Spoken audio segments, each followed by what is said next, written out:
Welcome back to सर्वज्ञ एजुटेक बच्चों। तो लास्ट लेक्चर में हमने पढ़ा था कोरियोलिस फोर्स के बारे में और मैं ऑलरेडी आपको बता चुका हूँ कि कोरियोलिस फोर्स कितना इम्पॉर्टेंट टॉपिक है।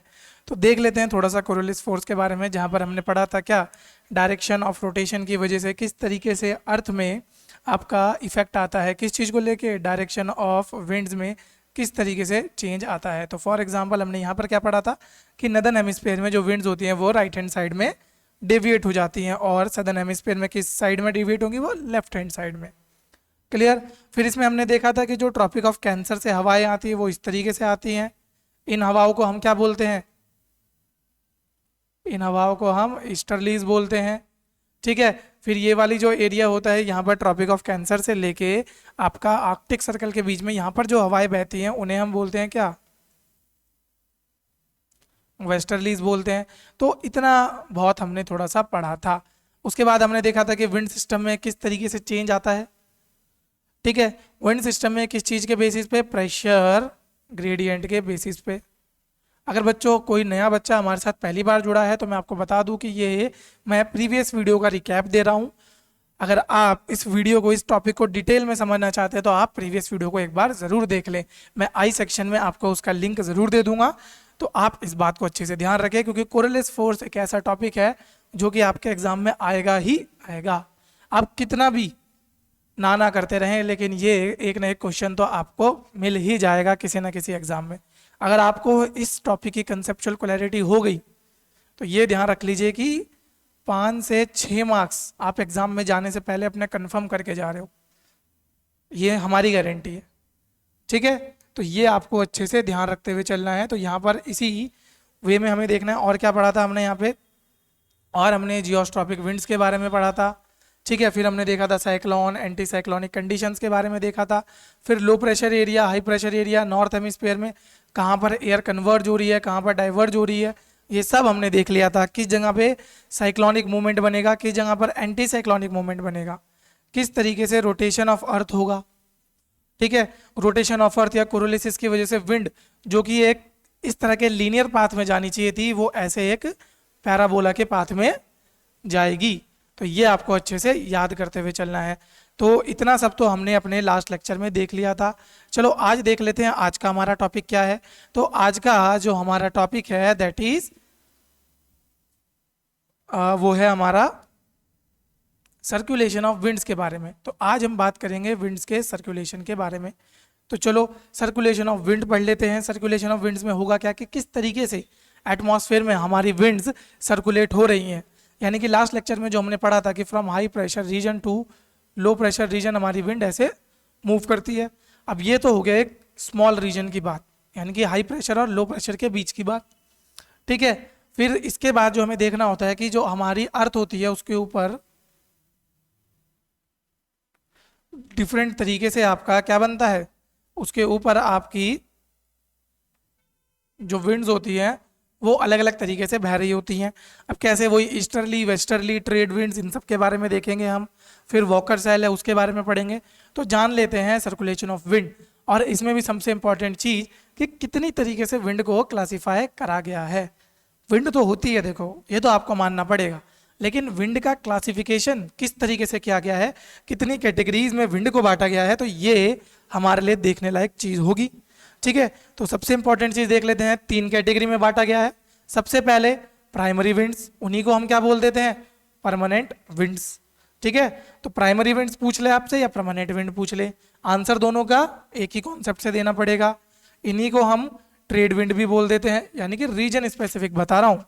ठीक है। अभी ट्रेड विंड के आगे बताऊंगा कि ट्रेड विंड एक्चुअली बहती कहाँ पे। ठीक है। तो चलो अभी बता देता हूँ आपको, क्या इतना क्या कन्फ्यूजन रखना। तो 0 डिग्री से हमारी ये 30 degree north and 30 degree south के बीच में ये फ्लो करती है। अब जैसे ही मैंने आपको 0 डिग्री से 30 डिग्री बोला, आप सीधा समझ गए होंगे कि ये किस तरह की विंड है, ये एक ईस्टर्ली है। हालांकि इसको हमने अलग से नाम दिया है तो हम ट्रेड विंड ही बोलते चलते हैं, चाहे तो आप इसे ईस्टर्ली भी बोल सकते हो। फिर इसमें आ जाती है क्या, वेस्टर्लीज, जो कि कहाँ से है, 33 degree north and south to 66 degree north and south के बीच में फ्लो करती है। ये यहाँ पे जो बात हो रही है ये किसकी हो रही है? पोलर ईस्टर्लीज की, जो 66 डिग्री नॉर्थ एंड साउथ से आपका कहाँ तक होती है? 90 डिग्री नॉर्थ एंड साउथ। तो ये सब हम अपने प्रीवियस लेक्चर्स में ऑलरेडी पढ़ चुके हैं। आई होप इतना तो आपको याद रहेगा। अब अगर इतना आप लोगों को याद रहेगा तो आगे देख लेते हैं अगले कौन सा टाइप होता है। उससे पहले यहाँ पर डायग्राम देख लो। क्लियर? तो ये हो गई आपकी ईस्टर्ली। इन्हीं को हम क्या बोलते हैं? देखो ट्रेड्स, इन्हीं को बोला जाता है हमारा ट्रेड विंड। ठीक है, तो यहां पर हो गई आपकी वेस्टर्लीज, और ये है सबसे नीचे पे आपका यहां पर क्या हो गई अगेन? ईस्टर्लीज। अभी यहां पर देखो कुछ सेल्स के नाम लिखे हैं, बस इनको अभी ध्यान रखना। ये फेरल है, ठीक है, फेरल सेल, और ये हो गया polar cell, polar cell sorry. तो ये हेडली सेल का नाम याद रखो, ठीक है। मिड लैटिट्यूड सेल और पोलर सेल अभी आगे इन्हीं के बारे में पढ़ेंगे। चलो देखते हैं सेकंड टाइप ऑफ विंड कौन सी है। सेकंड टाइप ऑफ विंड है हमारी सेकेंडरी विंड्स। ठीक है, अब सेकेंडरी विंड्स में कौन कौन सी तरह की विंड्स आ जाती हैं आपकी? सेकेंडरी विंड्स में आ जाती है सबसे इंपॉर्टेंट मॉनसून। अब इंडिया में रहते हो तो मॉनसून के बारे में तो पता ही होगा, क्योंकि हमारे यहाँ मॉनसून का तो बेसब्री से इंतजार होता है कि नहीं होता? अभी देखो इतनी गर्मियां बढ़ रही हैं कि आधे लोग तो यही सोच रहे हैं कि कब मॉनसून आएगा, कब इस गर्मी से राहत मिलेगी। तो मॉनसून किस तरह की एक विंड हो गई? हमारी एक सेकेंडरी विंड हो गई। ठीक है बच्चों, तो जब मॉनसून आए तब आए, लेकिन आज मॉनसून के बारे में उससे पहले पढ़ लो। फिर इसमें क्या होती है हमारी land breeze, next sea breeze, valley और माउंटेन ब्रीज। और ध्यान रखना बच्चों, आज का हमारा लेक्चर इन्हीं दो विंड्स के ऊपर टिका हुआ है। एक और इसके अलावा भी विंड होती है, बट उसको हम अगले लेक्चर में पढ़ेंगे। दैट इज योर, एक second, that is your tertiary winds. ठीक है, इन्हें लोकल विंड्स भी कहा जाता है। इसमें देखो लू हो गई, अभी गर्मियों में लू स्टार्ट हो चुकी है, हीट वेव। ठीक है, हीट वेव की आपने देखा होगा कि 9 स्टेट्स में अभी वार्निंग आई है। तो एक ये याद करके चले जाना कि हीट वेव कब डिक्लेयर होती है, इसके लिए क्या क्लासिफिकेशन दिया गया है। एक क्लासिफिकेशन बता देता हूं मैं आपको प्लेन स्टेट का, कि 40 डिग्री सेल्सियस से ऊपर जैसे ही टेम्परेचर जाएगा आपका, कहां पर? प्लेन्स में, तो वहां पर हीट वेव डिक्लेयर कर दी जाएगी। अब इस हीट वेव में भी एक चीज और देखने को मिलेगी, सीवियर हीट वेव। उसका भी क्लासिफिकेशन क्या होता है। साथ साथ एक और टॉपिक पढ़ लेना, हीट डोम। ये कहां बना था? ये यूएसए के ऊपर बना था इस साल। और एक और पढ़ते हुए चले जाना, कोल्ड वेव। इन तीनों चीजों के बारे में अच्छे से पढ़ लेना। हीट वेव और कोल्ड वेव की तो डेफिनेशन भी अच्छे से रट के जाना। तो एक बार देख लेते हैं सेकेंडरी वेव किस तरह की होती है हमारी। तो ये देखो, ये हो गई हमारी माउंटेन वाली, ठीक है, ये हो गई हमारी वैली ब्रीज, और ये माउंटेन ब्रीज। ठीक है, तो ये याद रखना है हमें। टर्शरी हमने देख ली है, टर्शरी देख लो और किस तरह की होती है। ये देखो बोरा हो गई, एल्स्टन हो गई, खमसिन हो गई। अच्छा, ये इंपॉर्टेंट क्यों है? क्योंकि देखो ये क्या है हमारी विंड्स। ठीक है, विंड्स भी दो तरह की होती है हमारी, एक होती है हॉट स्लैश वार्म विंड, और नेक्स्ट होती है हमारी कोल्ड। इन दोनों के बारे में पूछ लेता है, इस तरीके से पूछ लेगा कि name which among the followings are cold wind, या which among the followings are hot wind, और चार आपको नाम दे देगा, जैसे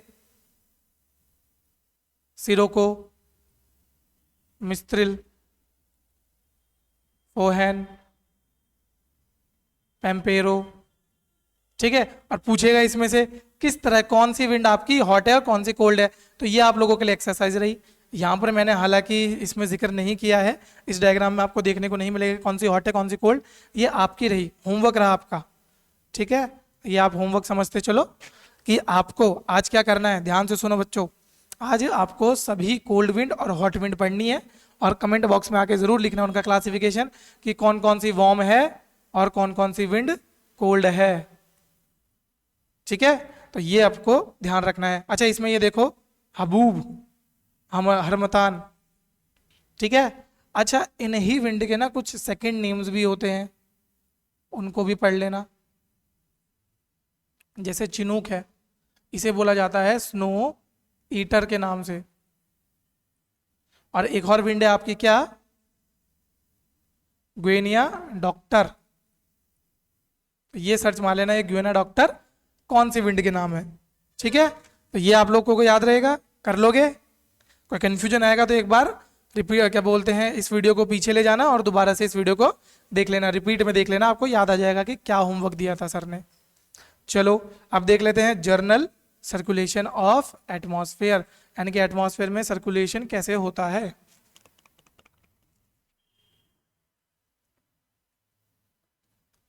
ठीक है, तो इसमें देख लेते हैं जो विंड्स होती हैं वो किन किन चीज़ों की बेस होती है, यानी कि किन किन चीज़ों की वजह से वो विंड सिस्टम हमारा बनता है। सबसे पहला तो latitudinal variation of atmospheric heating, यानी कि अगर मैं बात करूं अर्थ की, छोटी सी अर्थ बनाते हैं हम। ठीक है, यहाँ पर इंसोलेशन हो गया, तो ये हो गया आपका ट्रॉपिक्स वाला रीजन, ये हो गया टेम्पलेट वाला रीजन, और ये ऊपर पोल्स वाला रीजन, तो यहाँ पर आपको दिखने को मिल जाएगा। क्लियर।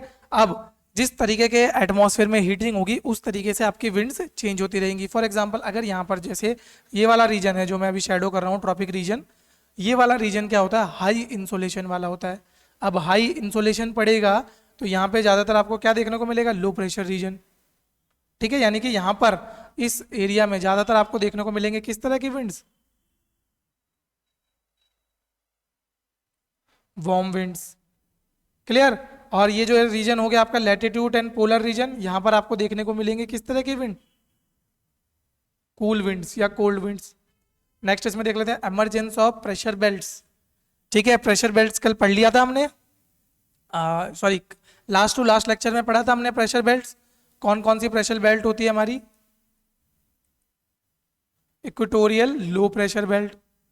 अच्छा बताओ जरा टोटल कितनी होती है, टोटल प्रेशर बेल्ट सोचो कितनी होती है, बताओ बताओ फटाफट फटाफट, कितनी होती हैं, 6 होती हैं, 7 होती हैं, 6 तो नहीं होती, पक्का 7 होती हैं। ठीक है, याद है कि नहीं, 7 प्रेशर बेल्ट, इक्वेटोरियल लो, फिर क्या होती है आपकी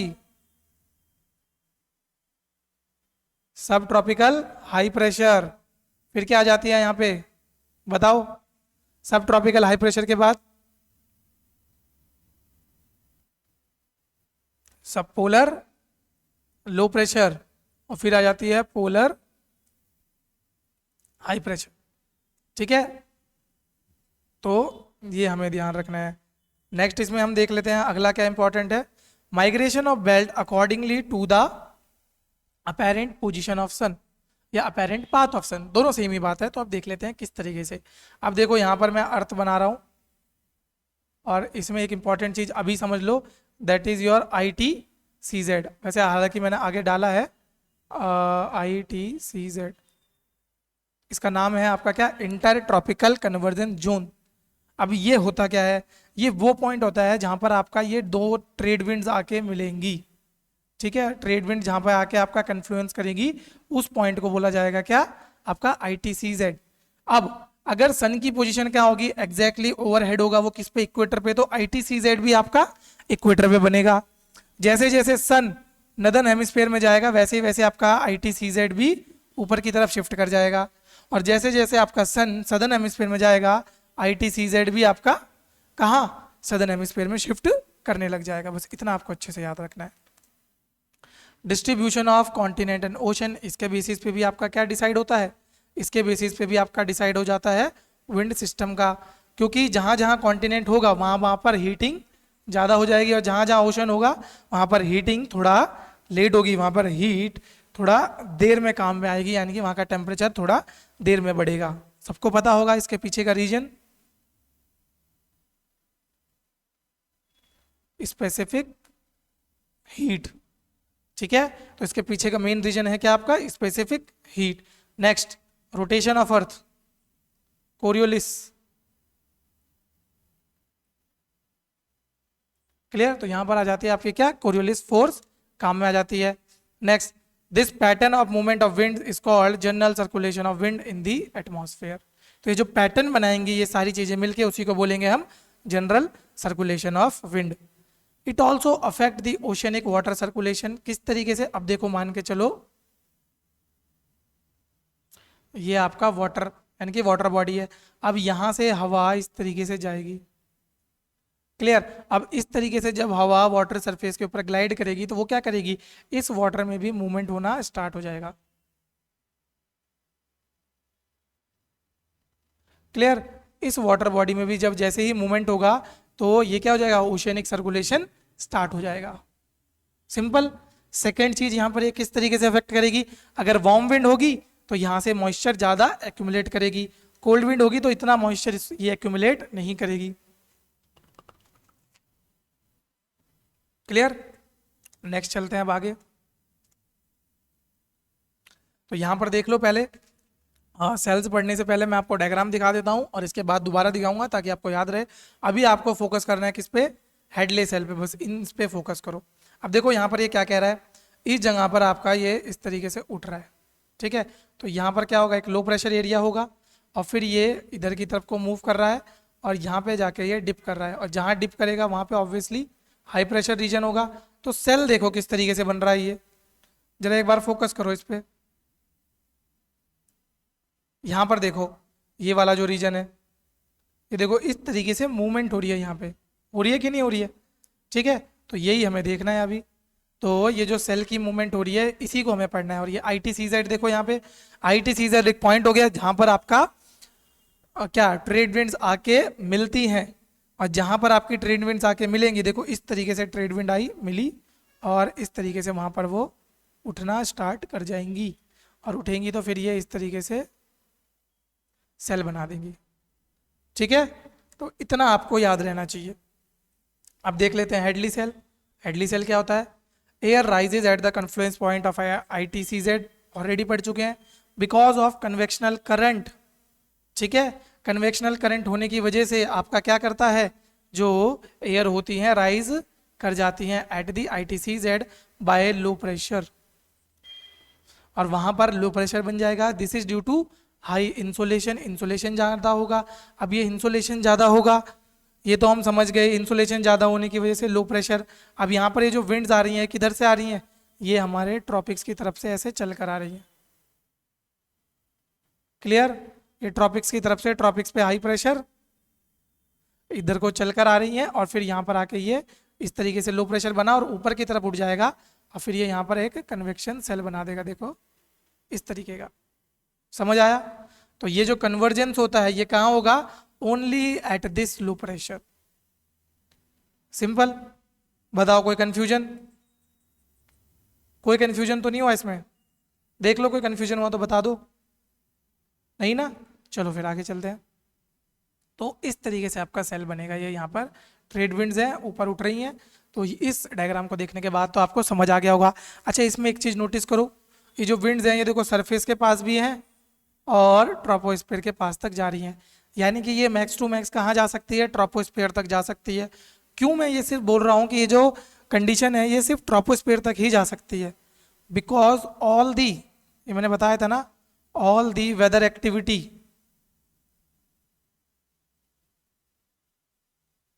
इज रेस्ट्रिक्टेड टू ट्रोपोस्फीयर, ठीक है। तो जितनी भी वेदर एक्टिविटी होंगी वो आपकी सिर्फ कहाँ तक के लिए होती हैं, ट्रोपोस्फीयर के पास के लिए ही रेस्ट्रिक्ट रहती हैं।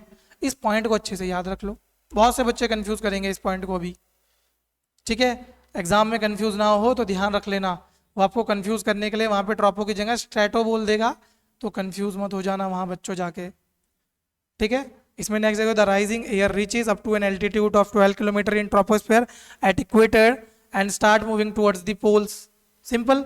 तो जैसे ही ये ऊपर की तरफ उठेगी, यानी कि मान के चलते हैं ऐसे उठी, अब ये किधर की तरफ को चलना स्टार्ट हो जाएगी, पोल्स की तरफ को स्टार्ट होगी, और जहां पर एयर डिसेंड करेगी उधर से वो किधर की तरफ को चलेगी, towards the equator, from tropics to equator and equator to tropics. समझे।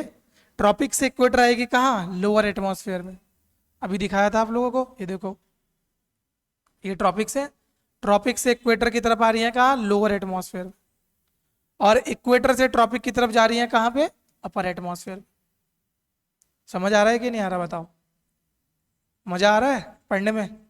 देखो पढ़ाई जितनी इंटरेस्टिंगली कर लोगे ना उतना बढ़िया है, क्योंकि प्रॉब्लम ये हो जाती है ना, लोग पढ़ाई को बर्डन समझते हैं, और हमारा ये मानना है सर्वज्ञ एजुटेक में कि पढ़ाई इज नॉट अ बर्डन, पढ़ाई मजे के लिए की जाती है, समझने के लिए की जाती है। अगर आप पढ़ाई किसी और चीज़ के लिए कर रहे हो तो मत करो, कोई फ़ायदा नहीं है।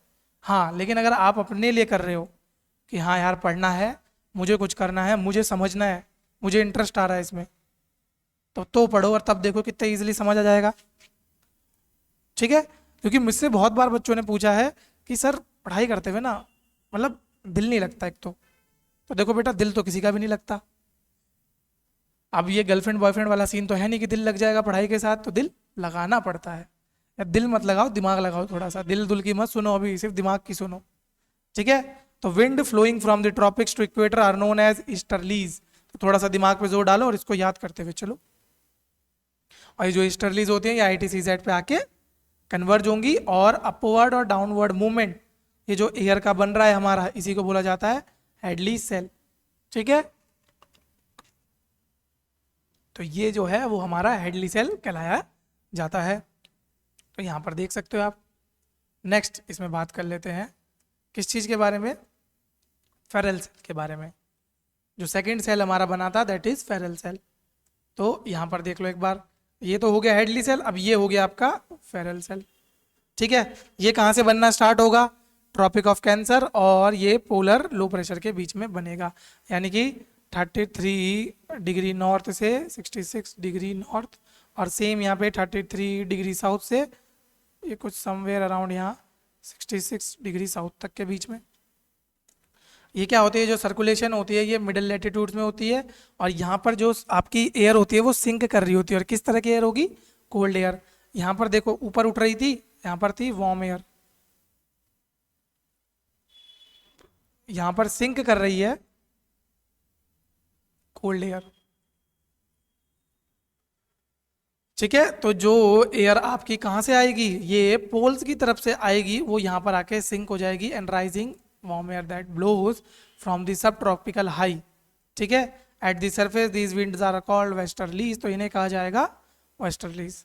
फेरल के बारे में सिर्फ इतना याद रखो कि फेरल से जो विंड्स आपकी चलेंगी उनको कहा जा रहा है क्या, वेस्टर्लीज। इससे ज़्यादा मत याद रखना, ज़्यादातर एग्जाम में हेडली पूछा गया है बस, तो इसलिए हम हेडली के बारे में अच्छे से पढ़ते हैं, और हेडली से रिलेटेड बहुत सारे कॉन्सेप्ट हो जाते हैं। ठीक है, क्योंकि हेडली आपका इक्वेटर के पास बन रहा है, और सबसे ज़्यादा फिनोमिना आपके ट्रॉपिक्स के अंदर ही होते हैं, तो इसलिए हमें हेडली ज़्यादा इंपॉर्टेंटली पढ़ना है। फेरल सेल भी पढ़ेंगे, बट उतना अगर आप नहीं भी याद रख पाए तो इतना कोई फ़र्क नहीं पड़ने वाला, तो ध्यान रखना है हेडली तो पढ़ना है, फेरल सेल नहीं भी पढ़ा कोई दिक्कत नहीं। ठीक है, next is your polar cell. Polar cell क्या होता है, at poles there is cold dense air which subsides near the poles. ठीक है, तो इस तरीके से अगर मैं दिखाऊं आपको, ये अर्थ का सरफेस है, ये आपका पोल्स है, तो यहाँ से आपका ऐसे उठ रही होगी हवा और ऐसे करके सबसाइड होगी। ठीक है, ये कर्व बनेगा बनेगा बिल्कुल बनेगा, ऐसे मत सोचना यहाँ कर्व नहीं बनेगा या मैंने गलत बना दिया, बिल्कुल स्क्वायर शेप में तो नहीं बन सकता ना, यहाँ पर बल्ज तो आएगा। ठीक है, तो इस तरीके से यहाँ सबसाइड होगी, सेम ऐसे यहाँ पे। ठीक है, और सेम यही कंडीशन फॉलो होगी कहाँ, आपकी सदर्न हेमिस्फीयर में। तो ये है पोलर सेल, इसके बारे में इतना याद रखो। नेक्स्ट हम देख लेते हैं कुछ इंपॉर्टेंट फीचर्स इन सेल्स के। क्या है, ये देखो, ये जितने भी सर्कुलेशन मैंने बताया आपको, हेडली, फेरल, पोलर, ये सब एक और चीज में हेल्प करते हैं, that is transfer of heat from lower latitude to higher latitude. कैसे, देखो हेडली सेल बताया इक्वेटर के पास, यहाँ से उठ के ऐसे जा रहा है ऐसे। अब मान के चलो यहाँ पर जो टेम्परेचर है वो हाई टेम्परेचर है, अब वो क्या करेगा, इस हाई टेम्परेचर को इधर की तरफ शिफ्ट कर देगा, और इधर का जो ठंडा टेम्परेचर होगा वो इधर की तरफ आएगा under the influence of easterlies. Clear, तो ये हो गया नहीं हो गया, transfer of heat from lower to higher latitude and from higher latitude to lower latitude. हुआ कि नहीं हुआ, यहां पर लिख भी देना, एंड वाइसे वर्सा। तो इतना ध्यान रखो। It affect the ocean current movement, अभी बताया मैंने आपको, जो भी विंड्स होंगी अगर वो ओशन के आसपास से निकलेंगी तो वो क्या करेंगी, आपके ओशन करंट्स के मूवमेंट पे बिल्कुल डायरेक्टली एंड इनडायरेक्टली इफेक्ट डालेंगी। और जैसे ही वो ओशन के पास जाएंगे, ओशन क्या करेगा, उसे एनर्जी देगा, एंड वाटर वेपर्स, यानी कि उसे मॉइस्चर प्रोवाइड करके देगा। क्लियर? जैसे ही उसे मॉइस्चर मिल जाएगा देन वो हवा अच्छे से जाके कहीं पर भी प्रेसिपिटेशन कर पाएगी। तो यहाँ पर देख लो, ये है पोलर ईस्टर्ली, ये है वेस्टर्ली, ये है ट्रेड विंड, ये वेस्टर्लीज एंड देन ओके। तो ये अच्छे से अगर देख लिया है तो देखो अब ये आपकी जो ट्रेड विंड है या फिर आप बोल सकते हो जो विंड्स हैं, विंड्स अफेक्ट ओशन करंट्स। तो ये जो विंड्स हैं ये किस तरीके से आपके ओशन करंट्स को अफेक्ट कर रही हैं। सिंपल एंड शॉर्ट, यहाँ पर देखो, यहाँ पर आपकी क्या थी, ट्रेड विंड थी, ईस्टर्लीज थी। तो ओशन में देखो जितने भी मूवमेंट है, ये देख पा रहे हो आप यहाँ पे लाल कलर में और ये नीले कलर में। जो लाल कलर में है वो कैसे हैं, वो वार्म वाटर करंट है, ठीक है, वो वार्म वाटर करंट है। और जितने भी ब्लू में है जैसे OICO, ये सब क्या है, कोल्ड वाटर है। अब देखो ये चीज अभी मत याद रखो, देखो मैं इंपॉर्टेंटली क्या बता रहा हूँ, यहाँ पर आपकी फ्लो कर रही है क्या, ईस्टर्लीज। और ईस्टर्ली के इन्फ्लुएंस में आके देखो जितनी भी आपके ट्रॉपिक्स में क्या है वाटर करंट्स है वो सब किधर को फ्लो कर रहे हैं, ईस्टर्ली के डायरेक्शन में, सिर्फ इसको छोड़ के, काउंटर इक्वेटोरियल करंट को छोड़ के। देख लो आपके सामने ही है, नॉर्थ इक्वेटोरियल करंट इधर जा रहा है, साउथ इक्वेटोरियल करंट इधर जा रहा है, ठीक है। फिर आपका और क्या हो गया, ये देखो ये वाला सोमालिया करंट इधर की तरफ आ रहा है। अब देखो जैसे ही इन्होंने यहाँ पे ट्रॉपिक्स को क्रॉस किया ये उल्टी तरफ बहने लग गए, क्योंकि इधर पे किसका इन्फ्लुएंस आ गया, वेस्टर्लीज का। समझ आया किस तरीके से विंड्स आपके ओशन करंट को इन्फ्लुएंस कर रही है। चलो नेक्स्ट इसमें देख लेते हैं वॉकर सेल। बहुत इंपॉर्टेंट टॉपिक है, हालांकि इसके बारे में हम आगे पढ़ते, बट जब हम एयर सर्कुलेशन की बात कर रहे हैं तो it is also one of the most important, air circulation. वैसे तो इसके बारे में मैं आपसे अल नीनो में बात करता, बट चलो थोड़ा बहुत आपको अल नीनो का इंट्रोडक्शन आज ही बता देंगे। जाओ खुश रहो, ठीक है। आज ही आपको अनलीनो भी पता लग जाएगा, और अनलीनो चेक करना जाके PYQs। कितना रिच टॉपिक है आपका अनलीनो, कितनी बार डायरेक्ट और इनडायरेक्ट क्वेश्चन इसमें पूछे गए हैं। कभी कभी तो ऐसा हुआ है एक साल में 2 से 3 क्वेश्चन डायरेक्टली सिर्फ अनलीनो से पूछे गए हैं। और अल्नीनो और ENSO इन दोनों को पढ़ना है हमें आज, ठीक है। तो इतना इंपॉर्टेंट टॉपिक है तो इसको छोड़ कैसे दें, बस थोड़ा सा फोकस के साथ पढ़ते रहो। चलो वॉकर सेल देख लेते हैं। वॉकर सेल के बारे में क्या होता है, इसमें देखो जो वार्म वाटर होता है सेंट्रल पैसिफिक ओशन में, देखो पहले नॉर्मल कंडीशन देखो, तब आपको पिछली वाली कंडीशन समझ आएगी। This is normal life. अभी आगे देखेंगे मेंटोस जिंदगी, अभी नॉर्मल जिंदगी देखो। यहाँ पर क्या हो रहा है, देखो लाल कलर में है तो ये क्या है, वार्म है, और ये ब्लू कलर में है तो ये क्या है, कोल्ड। दो चीज पता लग गई कि जो पेरू करंट है वो कोल्ड करंट है, ठीक है। अब देखो नॉर्मली क्या कंडीशन होती है कि जो वार्म करंट होता है वो किधर पे होगा आपका, वो होगा आपके eastern Australian coast, east Australia में, ठीक है। और जो कोल्ड करंट होगा वो आपके वेस्ट पेरू में होगा, ठीक है, वेस्टर्न पेरू के आसपास होगा। तो इतना ध्यान रखो। अब ये नॉर्मल जिंदगी है। अब इसमें देख लो होगा क्या, warm water of the central Pacific ocean, warm water of the central Pacific ocean drift towards South American coast. यानी कि जो वार्म वाटर यहाँ पर दिखा रहा था मैं आपको, जो कि इधर को चल रहा है नॉर्मली, इधर को क्यों चल रहा था, अभी पीछे आपको ओशन करंट बताया, कौन सा करंट था यहाँ, साउथ इक्वेटोरियल करंट। बच्चों जो भी हम पढ़ रहे हैं ना सब इंटरलिंक्ड है, ऐसा हो ही नहीं सकता आपको मैं एक डायग्राम दिखाऊं और वो डायग्राम आपको अगले डायग्राम में काम ना है। तो जो भी डायग्राम मैं यहाँ पे लेके आया हूँ बहुत इंपॉर्टेंटली उन्हें देखो, उनको एनालाइज करो, ठीक है। चाहिए तो स्क्रीनशॉट ले लो, नहीं तो चाहिए तो आपको जो लेक्चर्स है वो हमारे टेलीग्राम चैनल में तो मिल ही जाएंगे। तो अगर टेलीग्राम चैनल वो आपको ये लेक्चर्स चाहिए, PPT चाहिए, तो फटाफट ज्वाइन करो टेलीग्राम चैनल, ठीक है। जैसे आप फटाफट टेलीग्राम चैनल ज्वाइन करोगे हम ये आपको सारे लेक्चर्स देने लग जाएंगे उसमें। चलो अब इसमें देख लेते हैं यहाँ पे। तो नॉर्मल कंडीशन में तो यहाँ पे वार्म करंट है। अब होगा क्या, यहाँ से ये जो वार्म करंट है ये शिफ्ट होने लग जाएगा किधर की तरफ, इधर की तरफ, धीरे धीरे स्लोली। ठीक है, वही हमें देखना है। अब ये जो सेंट्रल पैसिफिक ओशन का ये ड्रिफ्ट हो रहा है towards South American coast replaces the cold Peruvian current. जो कोल्ड पेरुवियन करंट था उसको हटा दिया और वहां पर अब कोल्ड की का जगह क्या आ जाएगा, वार्म करंट आ जाएगा। इसी को हम बोलेंगे अल्नीनो। अभी इतना सा समझो, देखो चेंज आ गया। पहले ये वार्म करंट इधर था, अब ये वार्म करंट इधर पे शिफ्ट हो गया, और जो पेरुवियन करंट था ये नीचे चला गया होगा।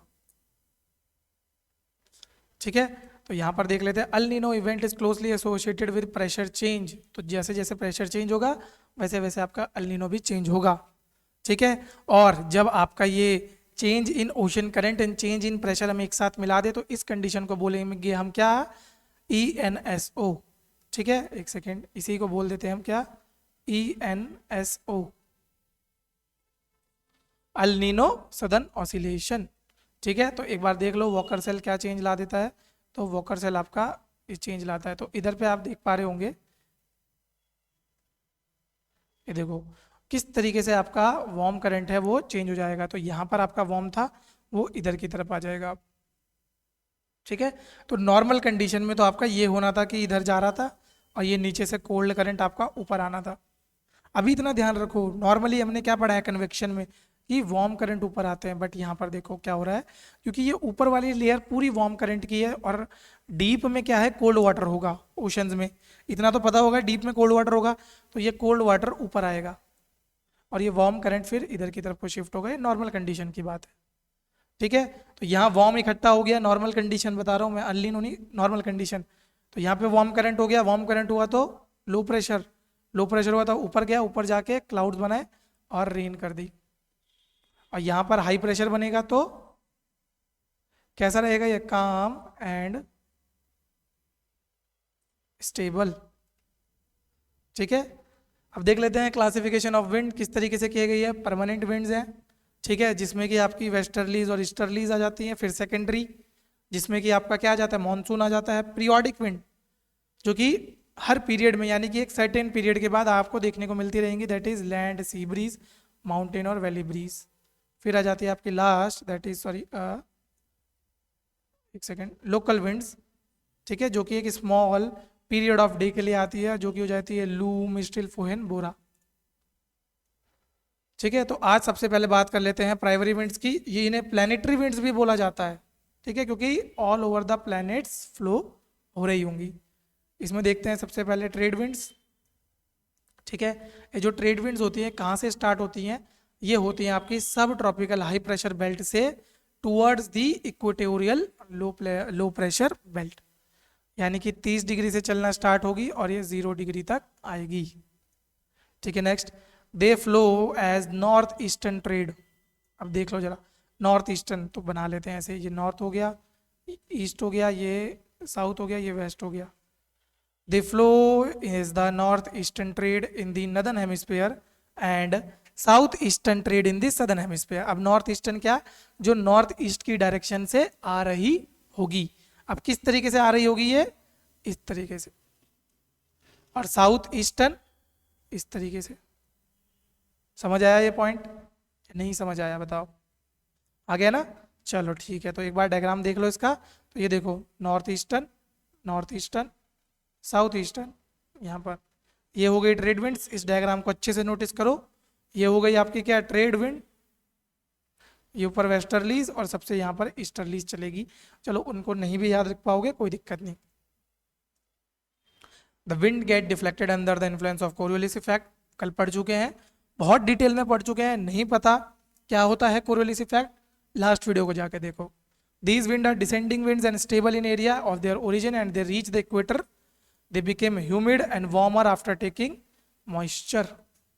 ठीक है, तो moisture लेने के बाद वो humid हो जाएंगी। The trade wind from the two hemisphere meet at the equator and due to convergence they rise and cause heavy rainfall. Clear, तो ये जो ट्रेड विंड्स होंगी ये कहाँ पर मिलेंगी, आपके इक्वेटर पे, और फिर वहां पर घनन घनन घन घिर आए बरखा। ठीक है, तो ध्यान रखना है, जहां पर आपका लो प्रेशर एरिया बन गया या फिर ट्रेड विंड आपकी मर्ज हो गई, वहां पर बारिश होना लाजमी है। चलो, eastern part of the trade wind associated with cool ocean current. ठीक है, are drier more stable than the western part of the ocean. तो अगर आप ओशन को देखोगे, एक सेकंड रुको, पीछे जाके मैं आपको दिखा देता हूँ। ये देखो, जरा एक चीज नोटिस करो, जो कॉन्टिनेंट्स है उनका वेस्टर्न पार्ट को नोटिस करो और ईस्टर्न पार्ट्स को नोटिस करो। ठीक है, ये तो होगी ट्रॉपिक्स की बात। फिर सेम चीज आप हायर लेटीट्यूड में नोटिस करो, आप देखोगे कि लोअर लेटीट्यूड्स में या ट्रॉपिक्स में जो आपका वेस्टर्न मार्जिन है, मैं लिख देता हूं यहां पे, इन लोअर लेटीट्यूड, ठीक है, और वेस्टर्न मार्जिन पे, वेस्टर्न मार्जिन पे आपका क्या होगी, कोल्ड वाटर करंट होगा। ठीक है, और ईस्टर्न मार्जिन पे warm water current. Clear, same चीज चेंज हो जाएगी in high latitude, same west, और यहां पर भी हम क्या लेंगे, ईस्ट। ठीक है, तो यहां पर वेस्ट में क्या आ जाएगा, चेंज होगा, सॉरी हॉट नहीं लिखना, वार्म लिखना है। ठीक है, वार्म वाटर और कोल्ड वाटर। समझ आया बच्चों? इसको एक बार चेक भी कर लेते हैं, स्क्रीनशॉट ले लो, इसको फटाफट ले लो, अब चेक कर लो, है कि नहीं है। लोअर लेटीट्यूड में कैलिफोर्निया, इधर California is a cold, gulf stream is warm water, फिर यहाँ अलास्का को वार्म वाटर, और यहाँ ग्रीनलैंड, ये लेब्राडोर कोल्ड वाटर। ठीक है, तो यहाँ तक तो हम पहुँच गए थे।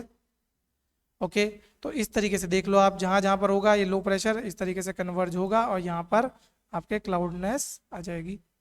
क्लाउड आएंगे तो प्रेसिपिटेशन हो जाएगा, और जहाँ पर ये डिसेंड होंगी वहाँ पर एक तो कोल्ड एयर होगी, सेकंड ड्राई होगी, यहाँ पर क्या होगी, वार्म होगी एंड वेट होगी। बस ये दो क्लासिफिकेशन याद रखते हुए चलना। एक सेकेंड, ये वाला डायग्राम दोबारा देख लो।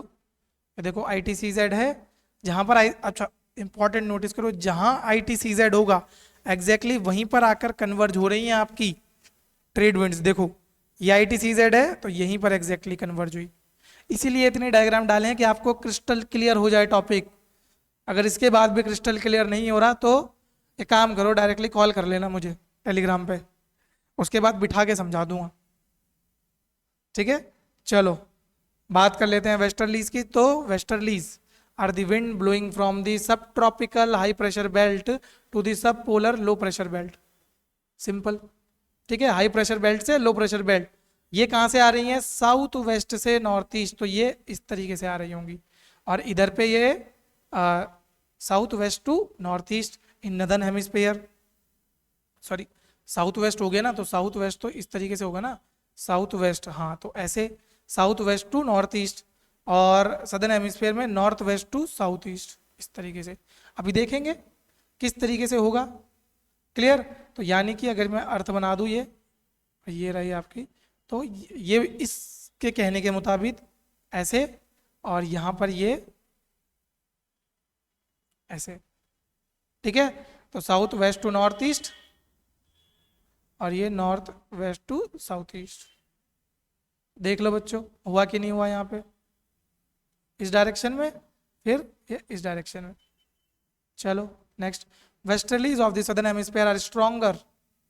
सदर्न हेमिस्फीयर की वेस्टर्लीज स्ट्रॉन्गर है भाई, क्यों है स्ट्रॉन्गर? अब देखो स्ट्रॉन्ग तो वही होगा ना जिसको कोई रोकने के लिए नहीं होगा। अगर मुझे कोई रोकेगा ही नहीं तो मैं तो स्ट्रॉन्ग, और जैसे ही मुझे कोई रोक देगा तो मैं वीक। हालांकि ऐसा सच बात नहीं है, ठीक है, मैं तो अपने पे ऐसे एग्जाम्पल लेके बता रहा हूँ, बट हाँ हवाओं के मामले में ऐसा है, विंड्स के मामले में यही चलता है कि जितना ज़्यादा रेजिस्टेंट उसे मिलेगा, रेजिस्टेंस मिल जाएगा, उतनी वो वीक हो जाएगी, जितना कम रेजिस्टेंस उसे मिलेगा उतनी वो स्ट्रांग हो जाएगी। ठीक है, तो ये आप लोगों को ध्यान रख लेना है। नॉर्दर्न हेमिस्फीयर आपका बड़ा इरेगुलर है, उसी वजह से वहाँ पर आपका स्ट्रांग नहीं है winds. Westerlies are best developed between 40 degree to 65 degree south. ठीक है, लैटिट्यूड्स में क्यों? क्योंकि यहाँ पर बिल्कुल भी आपको लैंड मास देखने को नहीं मिलेगा, और यहाँ पर जो हवाएं हैं ना वो लगभग लगा लो आप 100 माइल से भी ऊपर की स्पीड पे चलती हैं। इसीलिए उनको देखो क्या क्या नाम दिए गए हैं, roaring 40s, furious 50s, shrieking 60s, ऐसे नाम डायरेक्टली पूछे हैं कि ये किस चीज़ से एसोसिएटेड है। और एग्जाम्पल में देख देगा, ईस्टर्ली, वेस्टर्ली, ट्रेड विंड। ठीक है, कंफ्यूज हो जाओगे वहाँ, अरे ये क्या था, कुछ तो था। ठीक है, नेक्स्ट चलते हैं हम आपके अगले टॉपिक पे, और दैट इज पोलर ईस्टर्लीज। छोटा सा ही है, बस इतना से याद रख लो। Polar easterlies are dry cold prevailing wind. कहाँ से आ रही है? नॉर्थ ईस्ट से साउथ वेस्ट डायरेक्शन की तरफ इन नदर्न हेमिस्फीयर। बस इतना याद रखोगे, काम बन जाएगा। कहाँ से चलती है? पोलर हाई प्रेशर टू सब पोलर लो प्रेशर। चलो सेकेंडरी विंड्स के बारे में बात कर लेते हैं। These wind change their direction with change in season. जैसे मौसम बरसेगा, और सॉरी, जैसे ही मौसम बदलेगा ये भी अपना रंग बदल लेंगी। हालांकि ये हास्यास्पद बात है कि रंग बदल लेंगे, बट ये अपनी क्या करेंगे? डायरेक्शन चेंज कर लेंगे। ठीक है, तो ये आपको ध्यान रखना है। तो मॉनसून इसका सबसे इंपॉर्टेंट एग्जाम्पल है। जैसी गर्मियाँ आती है मॉनसून हमारी तरफ आना स्टार्ट होता है, और जैसे ही विंटर आता है मॉनसून हमसे दूर चला जाता है। क्लियर? तो ये आपको ध्यान रखना है। पीरियोडिक विंड के और भी एग्जांपल है, land and sea breeze, mountain valley breeze, cyclone and anticyclone, ये भी सीजनल है। चलो आगे देख लेते हैं मॉनसून। मॉनसून को जब हम ट्रेडिशनली बात करें, लोग पहले उसे लैंड और सी ब्रीज की तरह ही मानते हैं। हालांकि अगर बहुत माइन्यूट स्केल में आप उसे पढ़ो तो यस, वो लैंड और सी ब्रीज ही है। हो क्या रहा है? अगर ये आपका कोस्टल स्टेट है इंडिया का, तो यहाँ से इस तरीके से तो मानसून आ रहा है, ये क्या हो गई? Sea breeze. और जब मानसून रिट्रीट करता है, इस तरीके से रिट्रीट करता है, ये क्या हो गई? Land breeze. पर ये बहुत टाइम लगाता है ना जाने में। लैंड ब्रीज सी ब्रीज कैसे हो गई बताओ? सी ब्रीज सुबह के टाइम आएगी, लैंड ब्रीज रात के टाइम आएगी, इसे तो महीनों लग जाते हैं। क्लियर? तो ये आपको ध्यान रखना है। इसीलिए हम इसे क्या बोलते हैं? Seasonal reversal of wind, monsoon. अब समर के टाइम क्या होगा उसको एक बार देख लो। Trade wind of southern hemisphere are pulled northward. जो ट्रेड विंड्स होंगी आपकी किस में? सदर्न हेमिस्फीयर में, वो नॉर्थ की तरफ खींची चली आएंगी। क्यों खींची चली जाएंगी? क्योंकि मैंने बताया था ट्रेड विंड्स किसके ऊपर बेस्ड है? Apparent movement of sun. तो अगर सन की मूवमेंट होगी नॉर्थ की तरफ, तो ट्रेड विंड्स भी तो नॉर्थ आ जाएंगी। ठीक है, तो जैसे ही यहाँ पर समझो, ये अर्थ है, सन आ गया नॉर्थ हेमिस्फीयर में, और ये इक्वेटर हो गया। यहाँ पर ट्रेड विंड्स ऐसे थी, ये ऐसे थी। आई टी सी जेड क्या हो गया? ऊपर की तरफ आ गया। अब आई टी सी जेड ऊपर आ गया, समझो। तो यहाँ पर कन्फ्लुएंस नहीं होगा। अब कन्फ्लुएंस कहाँ पर होगा? अब कन्फ्लुएंस होगा इस पॉइंट पे, ऐसे। ठीक है जी, अब कन्फ्लुएंस होगा इस पॉइंट पे। अब आप बोल रहे होंगे ये घूम कैसे गया? देखो घूम इसलिए गया बेटा, क्योंकि इक्वेटर तो अपनी जगह है ना। अब ये इक्वेटर तो चेंज नहीं हो सकता। I T C Z change हो गया, मैं मान लिया, पर इक्वेटर अपनी जगह पर है। और हमने पढ़ा था इक्वेटर क्रॉस करके इधर क्या जाएगा? Northern hemisphere. इधर है साउथ हेमिस्फीयर, यहाँ तो ये लेफ्ट में चल रही है, इक्वेटर क्रॉस करेगी नदर्न में आते ही राइट में भी तो घुमाना है। भूल गए? कल ही तो पढ़ा था। ज्योग्राफी में सारे कॉन्सेप्ट एक साथ लगेंगे। ठीक है, तो राइट डायरेक्शन में under the Coriolis force. These wind now approach Asian landmass in southwest monsoon since they travel a long distance over a vast area। तो ये आप लोगों को ध्यान रख लेना है। ओवर सैचुरेटेड हो जाती हैं, क्यों? क्योंकि आपको देखो पूरा का पूरा इंडियन ओशन मिल जाता है इन हवाओं को, और वो फिर इंडियन ओशन से मॉइस्चर एक्यूमुलेट करके हमारे इंडिया पे आके प्रेसिपिटेशन करती है। सिर्फ इंडिया पे नहीं, आसपास के नेबरिंग कंट्रीज पे भी करने लग जाती है। However during winter season these condition got reversed. A high pressure zone created over Indian landmass and this create anticyclonic divergence। Clear? पहले तो इंडियन लैंडमास पे आपका क्या बना? अगर मैं बात करूं इंडियन लैंडमास की, पहले तो इंडियन लैंडमास में आपका लो प्रेशर बना, और इधर कहीं अगर बात करें मोजेम्बिक, क्योंकि छोटा सा है समझ लो, मोजेम्बिक क्योंकि, तो यहाँ हाई प्रेशर था, तो ऐसे विंड आ रही थी। हालांकि आगे जब मानसून पड़ेगा अच्छे से समझाऊंगा, अभी मैं चलता फिरता डायग्राम बना रहा हूँ। तो ये तो हो गई समर की। अब मौसम बदलेगा, आ जाएगा क्या? विंटर। जैसे ही विंटर आएगी यहाँ पे आ जाएगा क्या आपकी?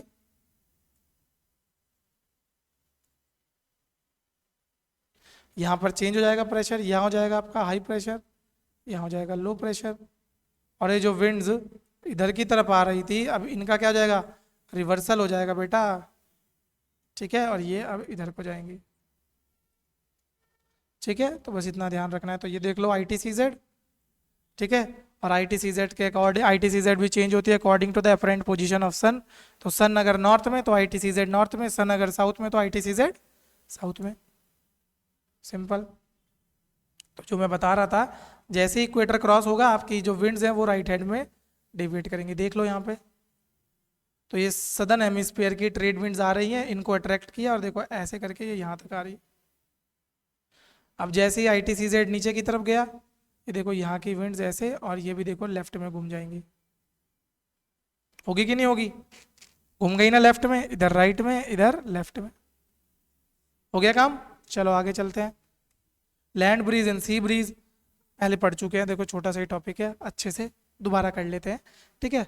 तो लैंड ब्रीज क्या होती है, सीधा डायग्राम दिखा देते हैं, चलो डायग्राम से समझ आ जाएगा। ये देखो, जिनको नहीं समझ आएगा वो एक बार पॉज कर लेना और वहाँ पर जाके ये पॉइंट्स मैंने लिखे हैं अच्छे से उनको पढ़ लेना। सी ब्रीज कब होगी, दिन के टाइम होगी, डे टाइम, सूरज देवता होंगे। ये जो लैंड होगा इसका स्पेसिफिक हीट क्या होती है, ज़्यादा होती है कम होती है, जल्दी बताओ फटाफट फटाफट, सोचो सोचो क्या होती है।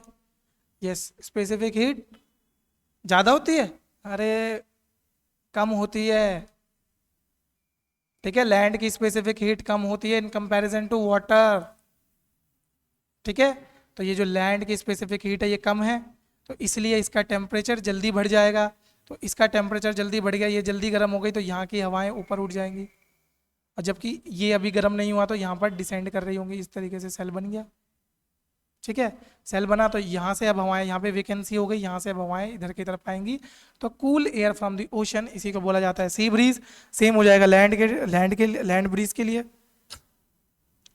जितनी जल्दी ये गर्म होगा उतनी जल्दी ठंडा होगा, वेयर एज जो स्पेसिफिक हीट होती है वो वाटर की ज़्यादा होती है, तो उसको ठंडा होने में भी ज़्यादा टाइम लगेगा। तो अब यहाँ पर लो प्रेशर बनेगा, ऊपर उठेगा, इधर की तरफ आएगा, बस सिंपल। सेम कॉन्सेप्ट हमें देखना है क्या वैली ब्रीज के लिए। तो वैली ब्रीज क्या होती है, माउंटेन ब्रीज क्या होती है, देखो स्लोप के अराउंड आपका क्या होता है, हीट होता है, ठीक है। फॉर एग्जाम्पल ये मैं दिखा देता हूँ, ये माउंटेन है, ये सन है, ठीक है। अब ये स्लोप है, ये देखो ये जो वैली होती है ये ठंडी होती है, क्यों, क्योंकि यहाँ तक आपकी सूरज की किरणें नहीं पहुँच पा रही हैं, सूरज की किरणें डायरेक्टली यहाँ पर लग रही है, ठीक है, देख लो यहाँ लग रही है। अब ये सूरज की किरणें जो यहाँ पर लग रही हैं, तो यहाँ पर तो आपका हो गया क्या, वार्म टेम्परेचर, यहाँ भी वार्म हो गया, तो यहाँ की हवाएं ऊपर उठ जाएंगी, देखो इस तरीके से, ठीक है। ये यहाँ की हवाएं तो ऊपर उठ जाएंगी। अब यहाँ पर क्या है, कोल्ड है, तो ये हवाएं ऊपर उठ के और ये कोल्ड हवाएं यहाँ नीचे गिर जाएंगी। चलो मैं आपको दोबारा बना के दिखाता हूँ, ये देखो कोल्ड हवाएं नीचे की तरफ आएंगी, कोल्ड एयर, और जो वार्म हवाएं हैं आपकी, वार्म एयर वो ऊपर की तरफ जाएगी, वार्म एयर, ठीक है। तो इसी को बोला जाता है आपका वैली ब्रीज और सी ब्रीज। तो यहीं पर आपको देखना है क्या, कैटाबैटिक विंड के बारे में। तो कैटाबैटिक विंड क्या होती हैं, वो विंड होती हैं जो कि डिवॉइड ऑफ मॉइस्चर होती हैं और वार्म होती हैं, इसके अंदर बिल्कुल भी आपका क्या नहीं होगा, वेरी लेस मॉइस्चर।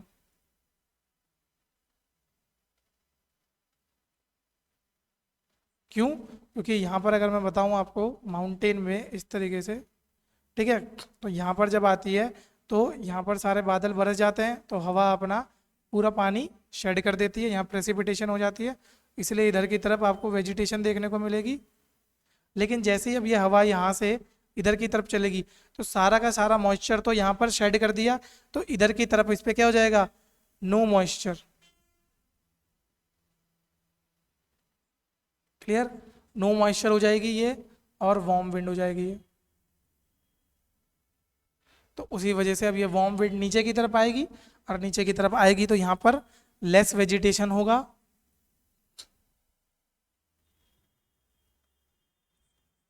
ठीक है, लेस वेजिटेशन के पीछे लेस प्रेसिपिटेशन कारण होता है, ठीक है। तो ये आप लोगों को अच्छे से देख लेना है। तो यहाँ पर अगर आपको ये समझ आ गया है, वार्म एयर ऊपर जा रही है, कोल्ड एयर नीचे आ रही है, और रात के समय क्या हो गया, जो ये यहाँ की हवाएं थी अब ये यहाँ के कंपैरिजन में वार्म हो गई। क्यों? एग्जाम्पल लेते हैं, एग्जाम्पल से सब समझ आएगा। दिन के समय ये 20 डिग्री सेल्सियस पहुंची, ये 10 डिग्री सेल्सियस ही है। रात के समय मान के चलो ये 10 डिग्री सेल्सियस ही है, पर रात के समय ये जो एरिया है, बिकॉज ये हाई एल्टीट्यूड पे है, यहाँ पर टेम्परेचर 0 डिग्री सेल्सियस तक पहुंच जाएगा। अब हो गई नहीं हो गई ये वार्म, तो अब ये ऊपर उठेंगी और ये नीचे डिसेंड करेंगी। ठीक है, कभी कभी ना बहुत सिंपल होता है एग्जाम्पल्स को पुट करना, बस बच्चे कर नहीं पाते।